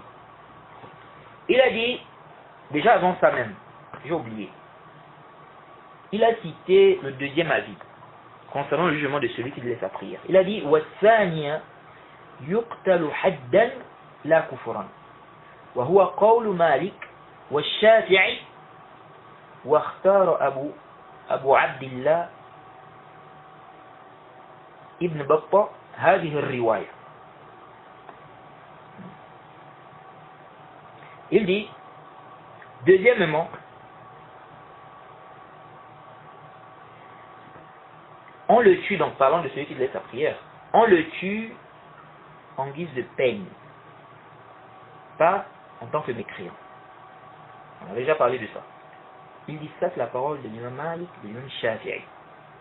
Et il dit, Ibn Battah a choisi cette riwaya, donc cet avis. Ensuite il a dit, وَنَحْنُ نَذْكُرُ حُجَجْ الْفَرِيقَيْنِ. Il dit, nous allons citer les arguments des deux groupes. Nous allons citer les arguments des deux groupes. Donc, Ibn al-Qayyim ici nous fait comprendre que ces savants-là ont dit, on tue, donc celui qui a laissé la prière, on le tue en guise de peine, pas en tant que mécréant. On a vu que ça, c'est pas juste. Et si la personne préfère être tuée, on tue cette personne-là en tant que mécréante, c'est-à-dire elle est mécréante, elle n'est pas musulmane. Mais il y a une divergence des savants. Ça, il faut comprendre ça. L'avis que nous trouvons juste, c'est l'avis du Cheikh al-Islam Ibn Taymiyyah, du Cheikh al-Albani et bien d'autres. On tue celui-là mécréant. Parce que on ne peut pas choisir entre, c'est-à-dire on lui demande de choisir entre la mort et la prière. On ne peut pas choisir la mort et puis on va dire que celui-là c'est un musulman. Ça c'est un mécréant. Jane. Donc, qu'est-ce qu'il a dit? Il a dit donc, ceux qui ne le rendent pas mécréant. Ceux qui ne le rendent pas mécréant. Donc celui qui a délaissé la prière. Il dit, ceux qui ne le rendent pas mécréant, on dit. Ceux qui ne le rendent pas mécréant pour son délaissement, on dit. Il a été jugé musulman par son entrée dans l'islam. Nous ne le faisons pas sortir de l'islam, ou nous ne le faisons sortir de l'islam, pardon, nous ne le faisons sortir de l'islam qu'avec certitude. Qu'avec certitude. Ensuite, il a cité les arguments de ces savants-là. C'est un peu long, mais on ne va pas lire tout ça. Qu'est-ce qu'il a dit après? Ce qui nous intéresse ici. Il a dit que ces savants-là ont dit. Quels savants? Ceux qui ne voient pas la mécréance de celui qui a délaissé la prière. C'est-à-dire qu'il n'est pas sorti de l'islam. Il dit qu'ils ont dit, وَيَكْفِينَا فِي هَذَا قَوْلُهُ فَيَخْرُجُ مِنَ النَّارِ مَنْ لَمْ يَعْمَلْ خَيْرًا قَطْ وَلَوْ كَانَ كَافِرًا لكان مخلدا في النار غير خارج منها فهذه الأحاديث وغيرها تمنع من التكفير والتخليد وتوجب من الرجاء وتوجب من الرجاء له ما يرجى لسائر أهل الكبائر لسائر أهل الكبائر قالوا ils ont dit qui a dit les savants qui ne voient pas la mécréance de celui qui devait sa prière. Et il a cité qui ici? Il a cité l'imam Malik, il a cité l'imam Shafi'i, il a cité Ibn Battah. Et dans ce livre, il a cité aussi d'autres savants. Il dit قالوا ils ont dit ولأن الكفر جحود التوحيد وإنكار الرسالة والميعاد وجحد ما جاء به الرسول وهذا يقر بالوحدانية شاهدا أن محمدا رسول الله مؤمنا بأن الله يبعث من في القبور فكيف يحكم بكفره والإيمان هو التصديق وضده التكذيب لا ترك العمل لا ترك العمل فكيف يحكم للمصدق بحكم المكذب الجاحد. Ibn al-Qayyim dit quoi? Il dit que ces savants-là ont dit, donc ceux qui ne rendent pas mécréants, celui qui a laissé la prière. Dans ce sujet, sa parole nous suffit. Celle où il dit. Donc pour ces savants-là, ce texte est clair. Ce texte-là suffit pour trancher le texte qu'ils vont citer là. Ils ont dit, dans ce sujet, donc le jugement de celui qui laisse sa prière, dans ce sujet, sa parole nous suffit. Celle où il dit, sortira de l'enfer ceux qui n'ont jamais fait de bien, ceux qui n'ont fait aucun bien. Donc le hadith de l'intercession. Donc on voit que des savants se sont argumentés de ce hadith pour montrer que celui qui a délaissé la prière n'est pas du tout mécréant. Donc, certaines personnes qui croient que le Cheikh Al-Albani est le seul à avoir, il est le seul à s'être argumenté du hadith de l'intercession, non. Des savants avant le Cheikh Al-Albani ont mentionné ça comme argument, et Ibn al-Qayyim nous mentionne ça ici. Donc ils ont dit, dans ce sujet, sa parole nous suffit. Celle où il dit, sortira de l'enfer ceux qui n'ont jamais fait de bien ou ceux qui n'ont fait aucun bien. S'il était mécréant, donc celui qui laissait sa prière, il allait demeurer éternellement en enfer. Il ne devait pas sortir. Ces hadiths et d'autres empêchent de le rendre mécréant et d'affirmer qu'il sera éternellement en enfer. Et ces hadiths impliquent qu'on espère pour lui ce qu'on espère pour le reste des gens qui commettent les grands péchés. Ils ont dit, car la mécréance, c'est le fait de renier le tawhid, rejeter, renier le message, et le jour du jugement dernier, rejeter, renier ce que le messager a apporté. Or, celui-là reconnaît l'unicité d'Allah. Il témoigne que Mohammed est le messager d'Allah. Il croit qu'Allah va ressusciter ceux qui sont dans les tombes. Comment peut-on juger de sa mécréance? La foi, c'est l'approbation. Son contraire, c'est le fait de démentir et non le fait de délaisser les actes. Et non le fait de délaisser les actes ou les œuvres. Donc, des gens parfois viennent, Ibn al-Qayyim a dit, Ibn al-Qayyim mentionne que des savants de la Sunna ne rendent pas mécréants, bien non pas rendu mécréants celui qui a délaissé les actes. Ils disent bien ici, la foi c'est l'approbation, son contraire c'est le fait de démentir et non le fait de délaisser les actes ou les œuvres. Vous voyez? Donc, quand on dit aux gens que les savants ont divergé sur le jugement de celui qui délaisse les actes apparents, les gens sont en train de tourner. La chose est claire. Ensuite, il dit qu'ils ont dit, comment peut-on donner le même jugement qu'on donne à celui qui dément, qui renie, à celui qui croit, qui approuve. Donc c'est clair. Vous voyez. Alors, ici, il y a un ishkal, il y a un problème. Est-ce que ces savants-là donnent, c'est-à-dire définissent la foi comme étant juste l'approbation, donc le fait de reconnaître vrai? Parce qu'ici, il dit qu'ils ont dit la foi, alors qu'il a cité parmi les savants qui ne rendent pas mécréant celui qui le laisse après, il a cité l'imam Malik, l'imam Shafi'i. Est-ce que chez l'imam Malik et chez l'imam Shafi'i, la foi c'est juste l'approbation? Il a dit quoi ici? Il a dit la foi c'est l'approbation. Son contraire c'est le fait de démentir et non le fait de délaisser les actes ou les œuvres. Alors faites très attention ici. Certains savants de la Sunna, lorsqu'ils utilisent le terme at-tasdiq, lorsqu'ils définissent la foi par at-tasdiq, ils ne visent pas ici le simple fait de reconnaître vrai. Non. C'est-à-dire, c'est l'approbation qui implique la soumission. L'approbation, donc la croyance du cœur avec les œuvres du cœur. Avec les œuvres du cœur. D'ailleurs, Ibn al-Qayyim dit quoi? Ibn al-Qayyim lui-même il dit,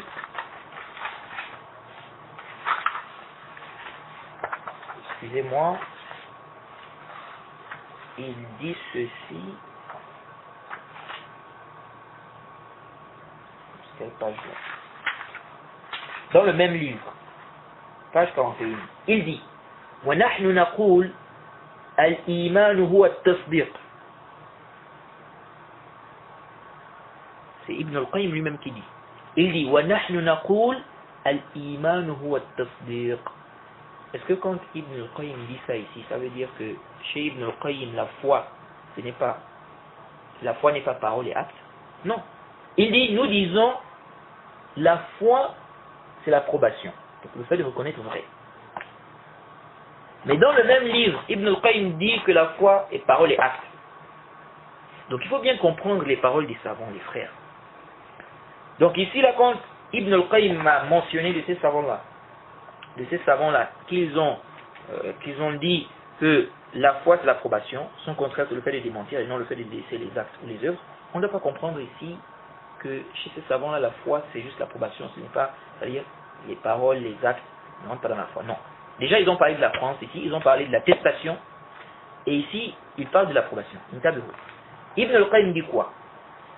Il explique. Il dit وَنَحْنُ نَقُولُ الْإِيمَانُ هُوَ التَّصْدِيقُ ولكن ليس التصديق مجرد اعتقاد صدق المخبر دون الانقياد له. Il dit, nous disons que la foi c'est l'approbation, le fait de reconnaître vrai. Il dit mais l'approbation n'est pas le simple fait de croire véridique celui qui t'informe sans se soumettre à lui. Donc il faut la soumission.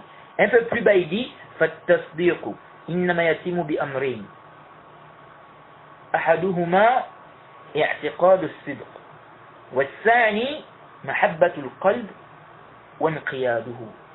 Il dit le tasdiq, l'approbation ne se concrétise qu'avec deux choses. Croire que c'est vrai, donc croire en véracité de celui qui te donne des informations, donc croire que c'est vrai. Il dit deuxièmement l'amour du cœur et sa soumission. Donc il faut ça. Donc il y a la croyance et les actes du cœur. Vous voyez. Al-Hafiz al-Hakami dit quoi? Al-Hafiz al-Hakami, il dit dans son livre, donc A'lam al-Sunnah al-Manshura, il dit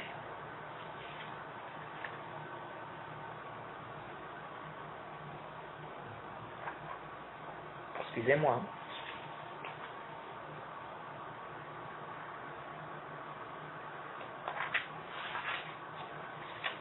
il dit à la question numéro 162, il dit قد قدمنا لك أن الإيمان قول وعمل، قول القلب واللسان، وعمل القلب واللسان والجوارح، فقول القلب هو التصديق، وقول اللسان هو التكلم بكلمة الإسلام، وعمل القلب هو النية والإخلاص، وعمل الجوارح هو الانقياد بجميع الطاعات. Oui. Il dit, nous avons déjà exposé que la foi est parole et acte. Parole du cœur et de la langue, et les actes du cœur, de la langue et des membres. Il dit, la parole du cœur, c'est l'approbation. C'est l'approbation. Le fait de reconnaître le fait. Ensuite, il dit, la parole de la langue, c'est le fait de prononcer donc la parole de l'islam. Et les œuvres du cœur, on a l'intention, la sincérité. Les œuvres des membres apparents, il dit, c'est la soumission, se soumettre à toutes les obéissances. Oui. Sachant que même quelque part dans le livre, il a dit quoi? La question numéro 100, la question numéro 161, il a dit وقد عرفت مما تقدم أن أصل الإيمان هو التصديق الإذعاني المستلزم للانقياد بالطاعة. Oui, il parle encore du tasbih. على كل حال, dans son livre Ma'arij al-Qaboul, il a dit ومن هنا, il est même allé plus loin. L'imam al-Hafiz al-Hakam, il dit ومن هنا يتبين لك أن من قال من أهل السنة في الإيمان هو التصديق على ظاهر اللغة أنهم إنما عنوا التصديق الإذعاني المستلزم للانقياد ظاهرا وباطنا بلا شك ولم يعنوا مجرد التصديق. Oui. Donc il a dit, ça c'est au tome 2 à la page 19, il a dit de là, il t'apparaît clairement que ceux qui ont dit parmi les gens de la sunna que la foi c'est l'approbation, selon ce qui est apparent de la langue arabe, ils ont visé ou ils ont voulu par là l'approbation qui est la soumission, celle qui implique la soumission apparente et cachée sans aucun doute. Ils n'ont pas visé ou bien ils n'ont pas voulu par là la simple approbation. Vous voyez. Bref, c'est pour dire en fait que le terme at-tasdiq, vous pouvez trouver, oui, vous allez trouver parfois certains savants de la sunna utiliser ce terme-là lorsqu'ils parlent de la foi. Vous voyez. Donc, il faut comprendre ce que le savant a visé. Même si nous ne sommes pas d'accord sur l'utilisation de ces termes quand on parle il faut définir là, quand on parle de définition de la foi. Vous voyez. Mais un savant, si on sait que ce savant-là, il dit que la foi est parole et acte, elle augmente et elle baisse. Maintenant, on a trouvé une parole de lui où il utilise le terme at-tasdiq. On ne doit pas comprendre que ce savant-là ne voit pas que les actes font partie de la foi, et qu'il ne voit pas que la foi est parole et acte. Oui. Ibn al-Qayyim, par exemple, ici, comme je venais de lire, il dit que la foi, c'est le tasdiq. Après, il explique. Vous voyez. Donc quand il dit ici, dans ce qu'il a mentionné, que ces savants ont dit la foi, c'est l'approbation, son contraire, c'est le fait de démentir et non le fait de laisser les actes ou les œuvres, on ne doit pas comprendre que ces savants-là ne disent pas que ces savants-là ne voient pas que la foi est parole et acte. Là. Et donc ça, c'est un point qui est très important ici. C'est comme par exemple le cher Ibn Uthaymin. De même quand il parle ici quand ils disent que son contraire c'est le fait de démentir, de renier. On ne doit pas comprendre aussi que ces savants-là ont limité la mécréance au reniement. L'imam Malik, l'imam Shafi'i par exemple, ils n'ont pas limité la mécréance au reniement. Vous voyez. C'est comme par exemple le cher Ibn Uthaymin. Le cher Ibn Uthaymin, dans un audio intitulé Ma hiya nawaqid al-Islam, hukm tarik as-salah, si vous écrivez ça sur YouTube, on a posé la question au cher Ibn Uthaymin concernant les anarchies de l'islam. Et là-dedans, il a dit quoi? Il a dit, ça revient à deux choses. Donc, quand il a parlé des anarchies de l'islam, il a dit, ça revient à deux choses. Il n'y a pas une troisième chose. Il a dit l'orgueil, le reniement. L'orgueil et le reniement. Oui. Et dans cet audio même, le cheikh a commis une erreur dans l'istidlal. Il a fait un istidlal qui n'était pas juste. Mais bref, si on prend cet audio, quelqu'un peut dire, ici le Cheikh Ibn Uthaymin a restreint la mécréance à deux choses, l'orgueil et le reniement, alors qu'on sait qu'il y a plus que ça. Il y a la mécréance par le doute, il y a la mécréance par... Là, il a parlé de l'orgueil et du reniement, mais il y a la mécréance par le doute, il y a la mécréance par hypocrisie. Vous voyez, il y a aussi le kufr al-i'rab.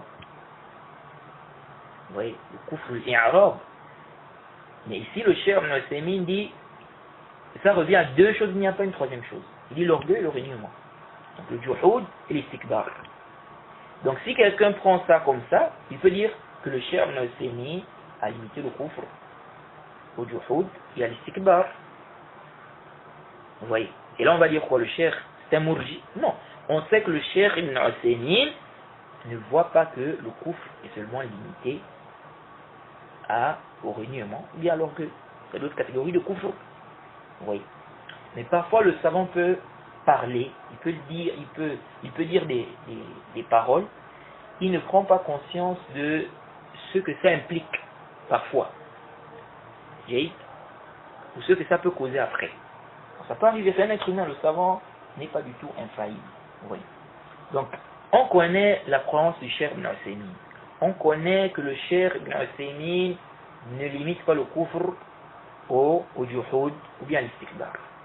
Si quelqu'un vient poser la question au Cheikh Ibn Uthaymin, lui dit, quelqu'un doute. Il doute. Est-ce que le prophète est un véritable prophète ou pas? Est-ce que l'islam, la religion de vérité ou pas? Est-ce que c'est une religion vraie ou pas? Vous pensez que le Cheikh Ibn Uthaymin va dire que ça c'est pas du kufr? C'est du kufr. Oui, c'est du kufr. Ou bien, si on dit au Cheikh Ibn Uthaymin que quelqu'un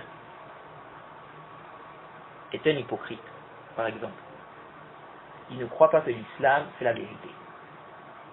Oui. Mais il a attesté, de manière apparente, au fond de lui, il ne croit pas que l'islam c'est la vérité. Et il a dit ça par exemple à quelqu'un. Que moi j'ai attesté, mais là où tu me vois là, pour moi l'islam c'est faux. Hein. Jay. Vous pensez que si on vient dire au Cheikh Ibn Uthaymin par exemple, on dit quelqu'un par exemple c'est un hypocrite. Jay. Donc il montre aux gens l'islam, il cache le kufr. Vous pensez que le Cheikh Ibn Uthaymin va dire que ce n'est pas du kufr?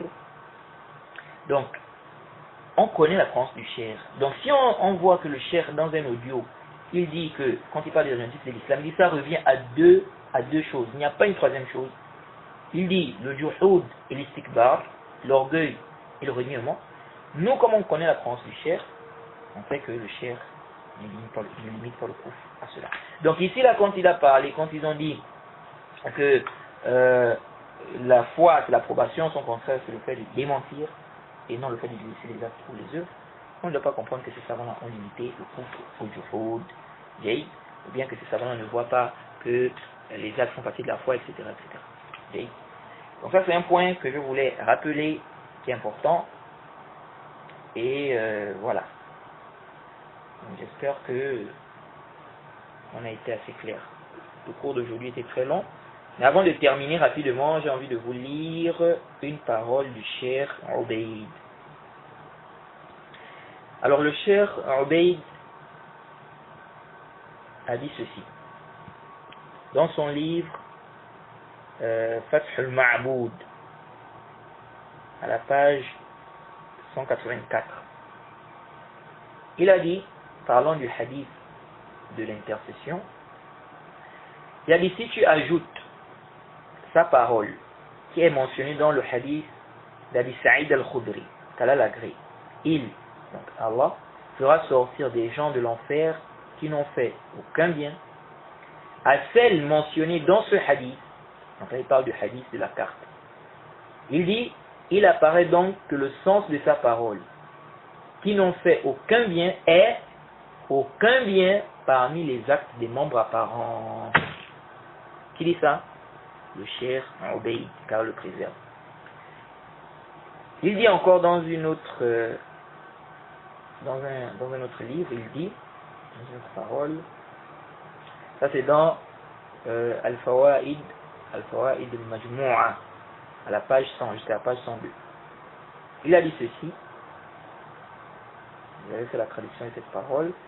Il a dit, nous avons étudié cette question. Et le Cheikh Obeid, il a changé de position. Avant, le Cheikh Obeid voyait que celui qui laisse la prière fait un mécréant. Après, il a changé de position. Le Cheikh Rabi' aussi. Dans le livre qu'on est en train de traduire, on va voir que le Cheikh penche vers l'avis de ceux qui ne rendent pas mécréants, celui qui a délaissé la prière. Et il le dit d'ailleurs clairement dans le livre. Vous voyez. Donc le Cheikh Rabi' également a changé de position.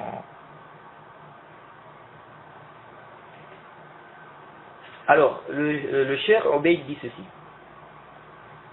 Nous avons étudié cette question et nous avons suivi le premier avis pendant d'innombrables années. Cependant, il nous est apparu que la question comporte des détails.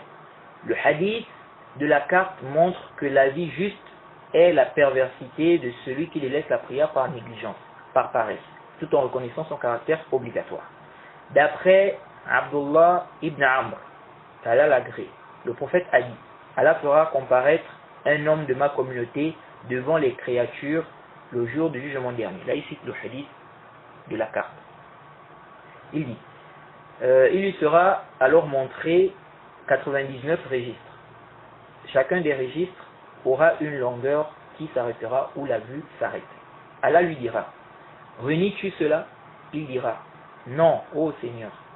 Allah lui dira, mes scribes consciencieux ont-ils été injustes dans le contenu des registres? Il dira, non, ô Seigneur. Allah dira, as-tu une excuse? Il dira, non, ô Seigneur. Allah dira, as-tu une bonne action? Et dans certaines versions, il aura peur et il dira, non, ô Allah. Il dira non, pardon.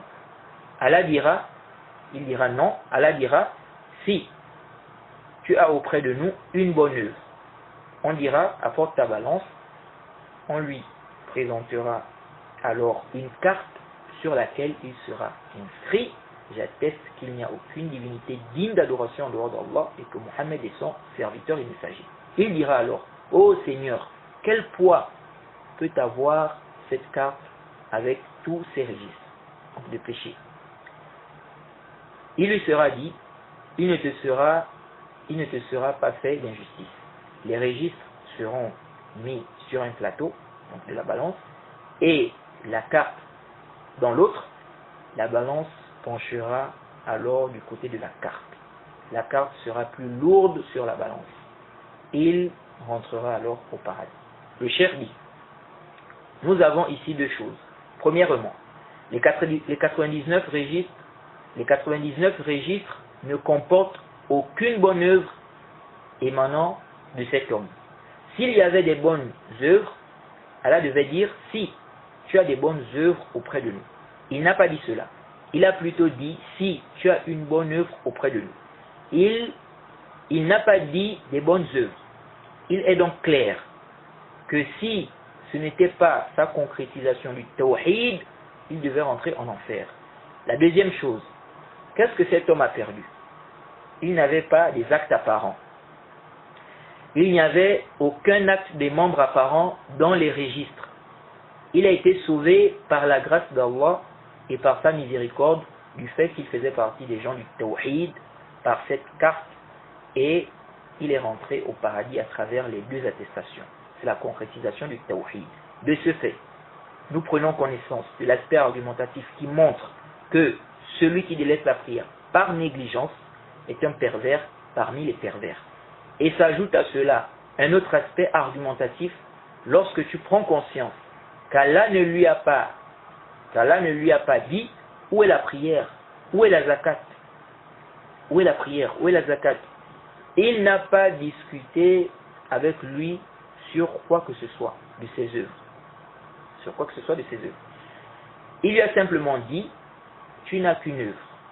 De là, nous disons que les actes font partie de la foi, les actes des membres apparents, les paroles de la langue font partie de la foi. Toutes ces choses rentrent dans la foi. Ceci est connu et approuvé par les gens de la Sunna.